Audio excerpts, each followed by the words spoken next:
Hello and welcome to the channel. I'm Denzonator and this is my guide on how I found my mage blood and how you can get one too. I've been playing Path of Exile for 4 years now and I've played around 5 leagues, mostly just Righteous Fire. If a noob like me could farm mage blood, you sure as hell can. Let's get started. Full disclosure, it took me around 40 hours over 4 days to buy a 74 divine 2 flask mage blood, and I did it with a build that I'd sunk around 14 divines into that I also league started with. The prerequisites being that you need to have 40 hours to spare and a build that can run red maps with little to no difficulty. Here's the outline. Timestamps will be linked below. Feel free to skip to any section that you like.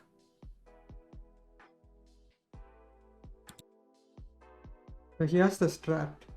You run through the campaign and follow the build of your choosing to get to red maps, and that's where we begin. I find it easier to set a visible goal that I can work toward, and that's going to be a guaranteed invitation drop on every 28th map. I'll leave the Eater or Exarch altar choice to your discretion, but would highly recommend Exarch altars. Every few maps you run, pop back into your stash and take a moment to list everything that's worth 5 chaos or more.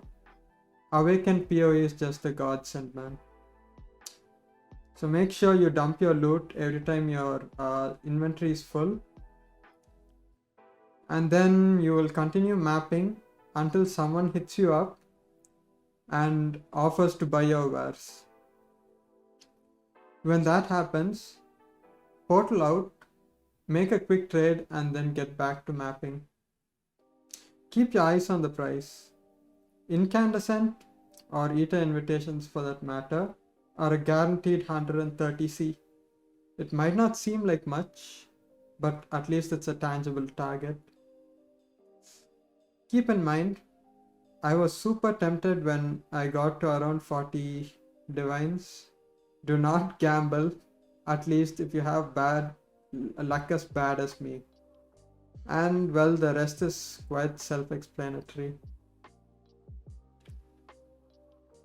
You are going to gamble, aren't you?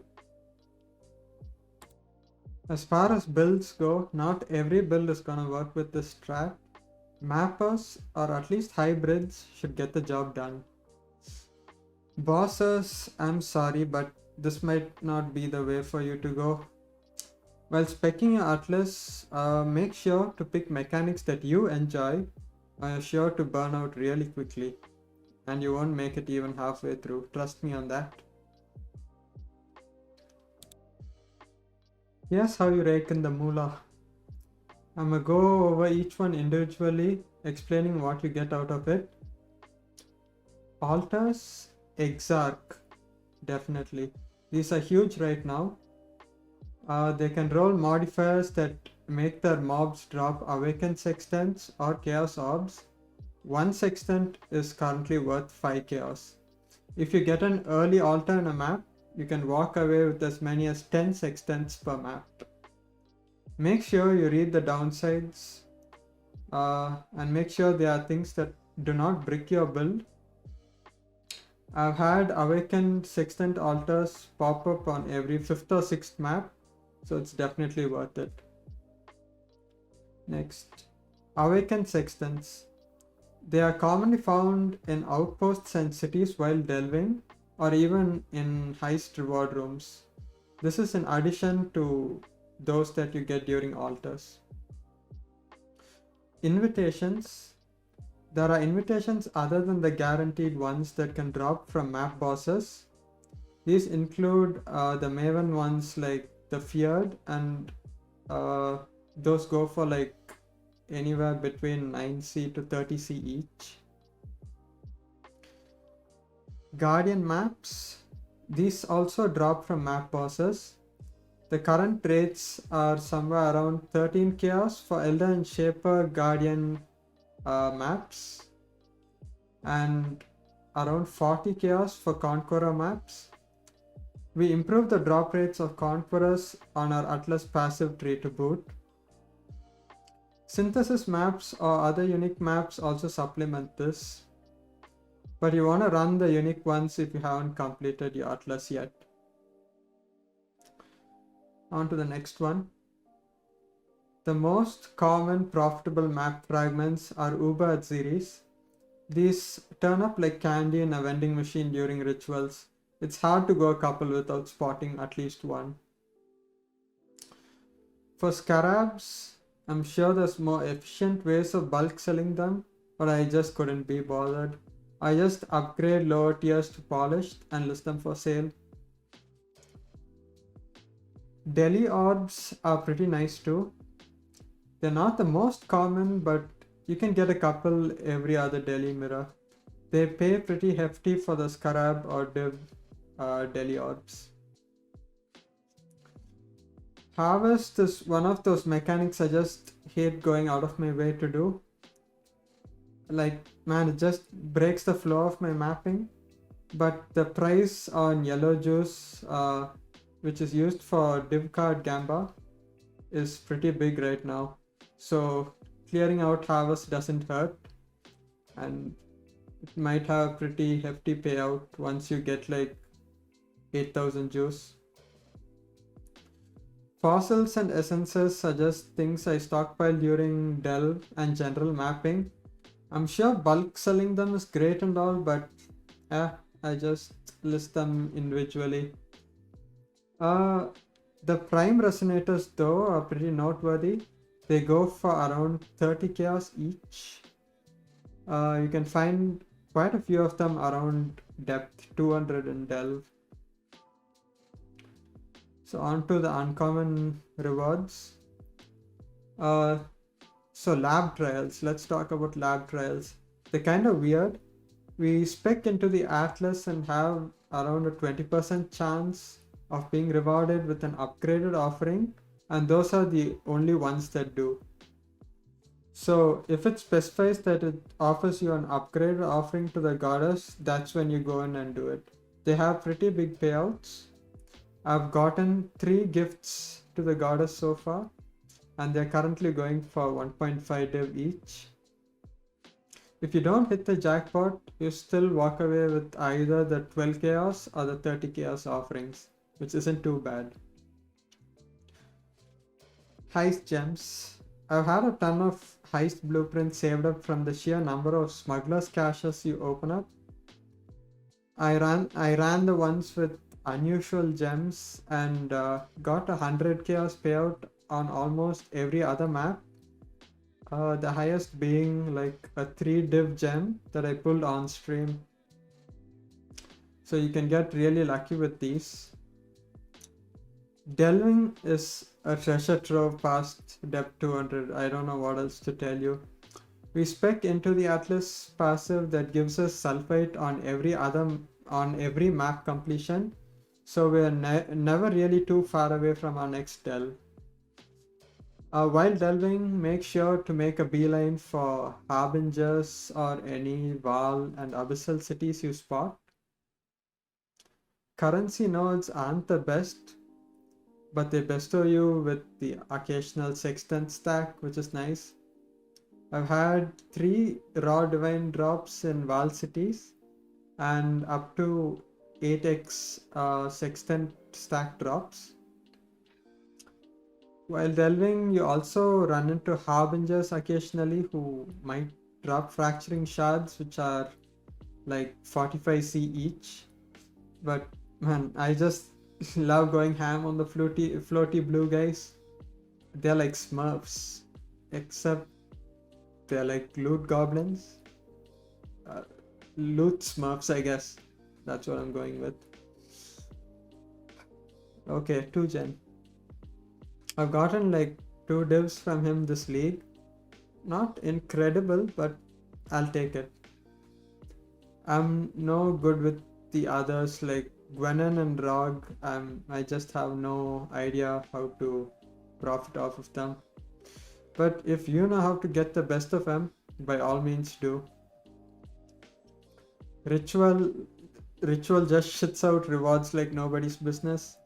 I've gotten 3 divines, about 70 Atziri fragments, 100 scarabs, occasional guardian maps, currency stacks, you name it. Even a flammability on hit ring worth a divine that I almost rolled over because I couldn't read what all the rewards were. Anyways, always make sure to give it a good look over. Don't be like me. That's the best advice I can give you. Here are the prices of rewards from each league mechanic. I have equated rituals to fragments because it seemed like the most common reward I got from them.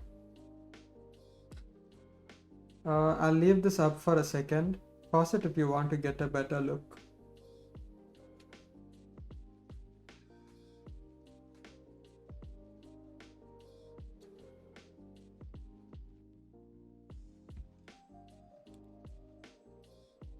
And this here is my Atlas passive tree with every single point spec to my playstyle.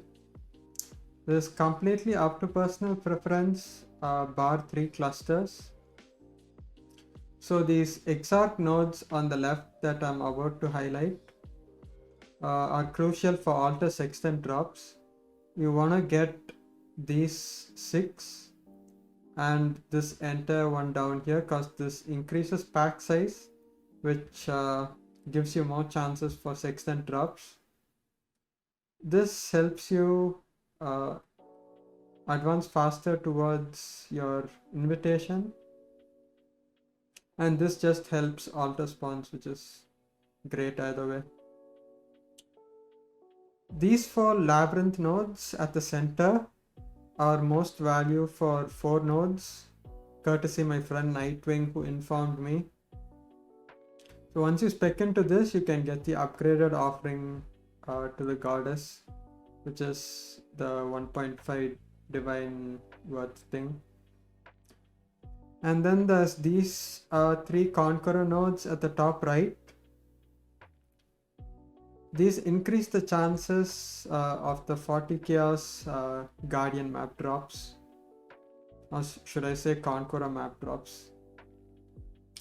I would like to remind you that this is a 0 investment strat, and therefore I haven't taken growing hordes up here or grand design here, since grand design bricks this node, like the sulfite on map completion, which I kind of is mandatory for my delving, and I really love delving, so I'm not going to take grand design.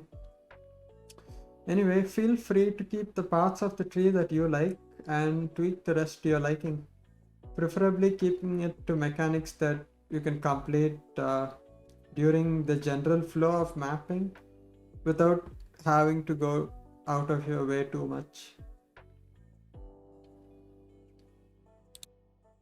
Here's a timeline of how my farm went. I started with 90 chaos in the bank on day 1 and worked my way up from there. Of note, on day 4 I was selling stuff like chisels for a div, since I had accumulated them over the course of the league, and that kind of explains the extra push you see towards the end. I'm not sure if you would consider that unethical, but on day 2 I did take a break to play Warframe because, well, a new expansion just came out and that's why my hours are so low. Warframe to me is just 3D Path of Exile, but I digress. As for the build that I played, I used Death's Oath Occultist, which also goes by Death Aura Occultist, I guess. It isn't a new build by any means and has existed for as long as the unique chest piece Death's Oath was added to the game. But there are a couple creators on YouTube whose takes on it inspired me. namely BergerBrush and K2 Gaming. They had pretty optimized builds, and I would highly recommend you check theirs out.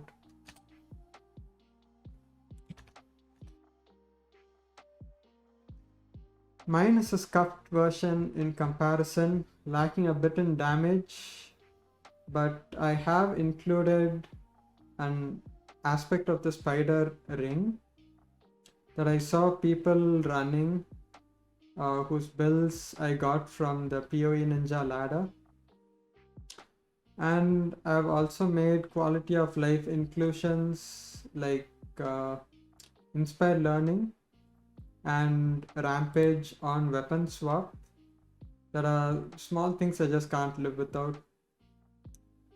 I've also included a forbidden flesh and flame combo to allocate a bastion of elements from elementalist, that coupled with this divine flesh keystone makes you quite resilient to elemental damage, so you feel less like a glass cannon.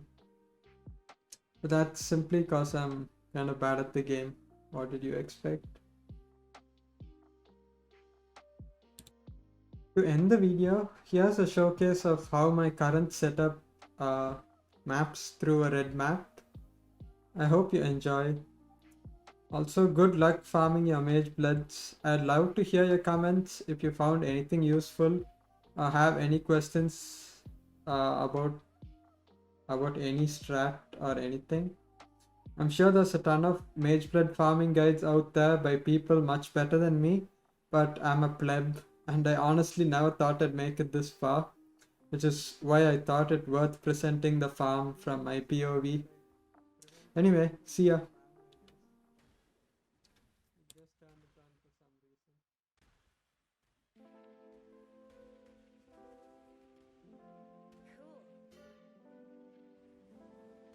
Awaken Sextant Altar.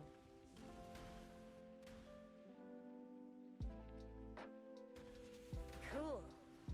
It'll be a good map, I can Cool. feel it. Cool.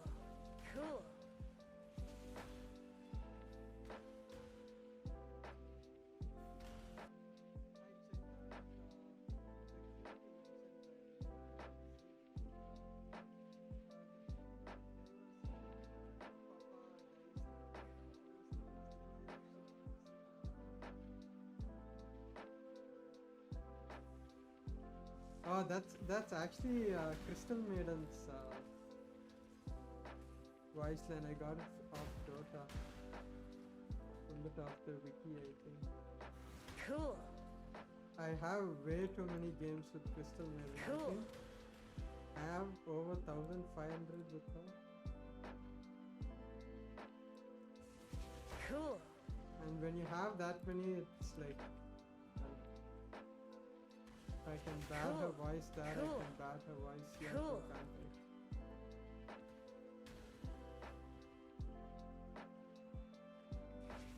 Cool.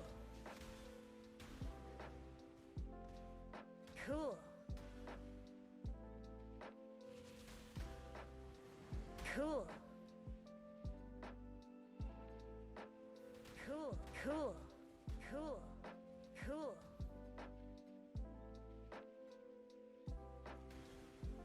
Cool. Cool. Cool. Cool.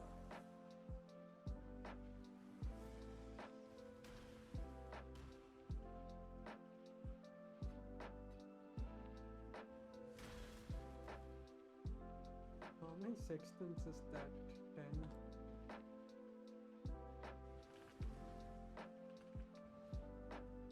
Ten is like 1/4 of a divine. I kill the map boss.